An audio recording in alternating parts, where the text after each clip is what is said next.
Sa gitna ng corruption probe sa gobyerno, lumutang na rin ang umano'y lavish lifestyle ni na House Speaker Martin Romualdez at Congressman Contractor Zaldico. Ayon sa source ng bilyonaryo, bumili si Romualdez ng 2 Gulfstream private jets mula kay ultra-bilyonaryo Lucio Tan. Ang isa raw ay pre-owned G150 na nagkakahalaga ng up to $8 million. Ang isang G550 na posibleng umabot sa $35 million o 2.6 billion pesos.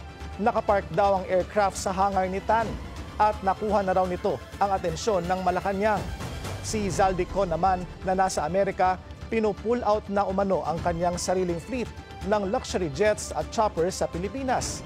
Ayon sa mga dokumentong nakalap ng bilyonaryo, pinapa-register na ng kanyang Misibis Aviation ang fleet nito.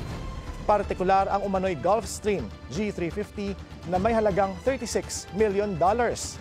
Ang namumuno sa aircraft leasing business ang anak ni Ko na si Michael Ellis Ko. Meron din umanong 5 luxury Bell choppers ang Misibis Aviation na ginagamit para ihatid ang guests sa luxury resort ng kongresista sa Albay.